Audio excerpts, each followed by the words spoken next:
देखा दीपचंद्र जी हमारे साथ कांग्रेस का पक्ष रखने के लिए मौजूद है। दीपचंद्र जी, एक तो आप कुछ बात कह रहे थे और साथ ही मेरा सवाल भी मैं जोड़ देती हूँ इसके साथ, क्योंकि देखिए खुद विदेश मंत्रालय की ओर से, विदेश मंत्री एस जयशंकर की ओर से इस बात की जानकारी दी गई थी, बकायदा देखिए मीडिया के सामने ब्रीफिंग भी हुई थी कि पाकिस्तान की ओर से गुहार सीज फायर की बार बार लगाई गई थी। ठीक है, उसके बावजूद भी आप लोग सबूत मांगते हैं। वैश्विक स्तर पर देखिए इस तरीके से आप अगर अपने ये देश में बार बार सबूत मांगेंगे तो आप कैसे एकजुटता का संदेश देंगे? देखिए राजनीति अपनी तरफ होती है, एकजुटता अपनी तरफ होती है जब देश की बात आती है।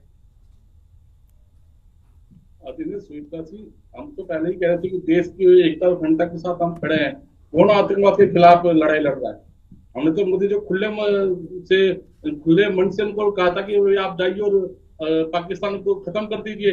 किसने रोका था आपको? कहाँ गया आपका चपड़ का सीना?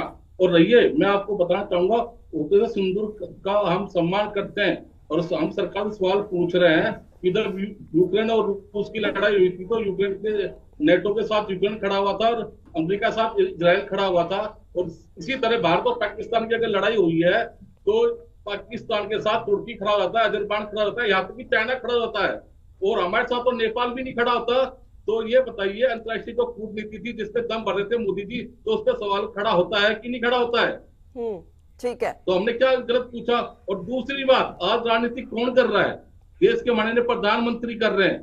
कभी तो वो आर्मी को, कभी तो आर्मी वालों को दे दीजिए कि श्रेय, नहीं वो सारा का श्रेय खुद ही लेना चाहते हैं आज की तारीख में। बिल्कुल खुद दीपचंद भारतीय जनता जी, पार्टी लेकिन और एक सोशल बात से। तो ये भी है ना, फैक्ट तो ये भी है कि भारत की कूटनीतिक जीत ही थी ये, कि दुनिया में किसी ने भी विरोध नहीं किया भारत का।